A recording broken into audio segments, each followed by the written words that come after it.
Property Law Pas FM bersama Erwin Kalau dari Erwin Kalau & Co. Property Lawyers.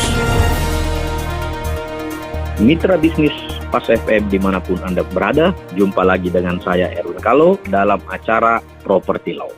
Ini ada pertanyaan dari pendengar Pas FM yang disampaikan kepada saya dari Pak Arif. Pertanyaannya adalah, saya tinggal di apartemen, dinding luar sudah terkelupas tapi belum rontok. Sudah 15 bulan lapor ke pengelola, sampai saat ini belum juga ditangani. Saya harus bagaimana? Jadi sinking fund untuk apa kalau begitu? Nah, ini ada dua pertanyaan. Saya harus bagaimana dan sinking fund apa gunanya? Yang pertama saya mau jelaskan tentang sinking fund. Memang di dalam apartemen atau rumah susun yang kita kenal di dalam undang-undang bahasanya, bahwa ada dua biaya memang. Di situ ada namanya iuran pengelolaan, yaitu service charge, itu untuk membiayai operasional. Ya, operasional yang rutin, misalnya gaji-gaji, listrik dan air untuk common area, ya, cleaning service untuk cleaning, ya, untuk common area, dan kebutuhan-kebutuhan operasional lainnya, ya, yang dalam hal operasional ada namanya service charge, ya. Kenapa ada service charge? Karena common area itu kita miliki bersama dan kita nikmati bersama, sehingga harus kita tanggung secara bersama-sama. Itu hak bersama dan kewajiban bersama. Salah satu kewajibannya tentunya adalah membiayai operasionalnya. Yang kedua adalah sinking fund. Sinking fund dalam bahasa ini ada dana cadangan. Dana cadangan ini adalah untuk perbaikan-perbaikan besar, ya. Contoh misalnya peruntukan sinking fund itu adalah untuk perpanjangan tanah bersama, yaitu HGB induknya. Kan itu diperpanjang per 20 tahun kalau nggak salah. Itu ada biayanya, ada pajaknya dan lain sebagainya. Itu diambil dari sinking fund. Perbaikan-perbaikan besar seperti lift, misalnya pergantian lift,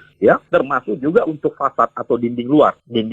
Atau juga biasanya pengecetan, repainting itu kan per 5 tahun biasanya standarnya itu per 5 tahun itu kan diadakan repainting atau pengecetan dinding luar semuanya. Nah, kalau ini pertanyaannya dinding luar sudah terkelupas, itu adalah, ya, kita lihat terkelupasnya itu signifikan atau tidak. Kalau cuma terkelupasnya kecil, itu bisa diambil dari service charge. Tapi kalau terkelupasnya itu besar dan biayanya besar, itu diambil dari sinking fund. Memang itu porsinya sinking fund. Nah, kalau ditanya apa gunanya sinking fund, ini kembali ke pertanyaan berikutnya. Saya harus bagaimana? Yang pertama di sini Pak Arif, harus kita cek dulu, itu kan di dalam apartemen harus ada PPRS-nya, harus ada P3SR, yaitu Perhimpunan Penghuni dan Pemilik, ya, Satuan Rumah Susun. Itulah yang bertanggung jawab, itu yang menunjuk badan pengelola. Jadi badan pengelola melapor ke ini, nanti PPRS yang memutuskan. Jadi PPRS itu harus yang mengambil tindakan untuk perbaikan-perbaikan karena dia yang bertanggung jawab. Kenapa ada PPRS? Karena ada milik bersama. Ya, milik bersama dikelola bersama-sama, makanya kita bentuklah yang namanya lembaga perhimpunan pemilik tadi untuk mengurus yang bersama-bersama. Nah, kalau misalnya belum ada yang definitif, itu bukan berarti tidak ada PPRS-nya. Nah, developer selaku pelaku pembangunan itu wajib menjadi PPR sementara, ya. Jadi apa yang Bapak harus lakukan? Pertama, kirim surat kepada PPRS-nya, bukan hanya ke badan pengelola. Karena badan pengelola dia cuma menjalankan apa yang diperintahkan oleh pengurus PPRS. Ya, kalau pengurus PPRS-nya itu belum ada, itu kan berarti developer sebagai pengurus PPR sementara. Tanyakan secara tertulis, ya kan? Ini kan 15 bulan itu bukan waktu yang singkat. Nah, biasanya kalau PPRS-nya ada, itu kan per tiap tahun harus ada namanya rapat umum anggota. Nah, di dalam rapat umum itu kan ada evaluasi. Evaluasi di sini dimaksudkan untuk melihat kinerja tahun sebelumnya dan menyusun rencana kerja dan rencana anggaran tahun berikutnya. Nah, di evaluasi itu kan kalau per tahun kan berarti 12 bulan. Ini Bapak sudah 15 bulan, berarti kan sudah lewat, ya. Artinya di acara itu harusnya diungkapkan. Nah, terlepas daripada acara itu, Bapak bisa bikin laporan tertulis kepada PPRS tersebut, ya, bahwa ini ada kejadian begini, kenapa tidak ada tindak lanjutnya. Setidak-tidaknya kan ada respon, ya. SOP, biasanya kita buat SOP di dalam penanganan komplain itu biasanya 2 kali 24 jam harus direspon, ya. Direspon itu tidak harus diselesaikan, tetapi direspon, ya. Yang komplain didatangi, ditanya apa masalahnya, baru dilihat. Nah, perbaikannya nanti dikasih ke bagian teknis, kan begitu. Nah, ini berarti di apartemen Bapak, ya, ini tidak berjalan sebagaimana mestinya organisasi pengelolaannya, PPRS-nya, badan pengelola, ya. Itu kalau pengelolanya benar, itu harus direspon. Maksimal 2 kali 24 jam itu harus direspon, ya.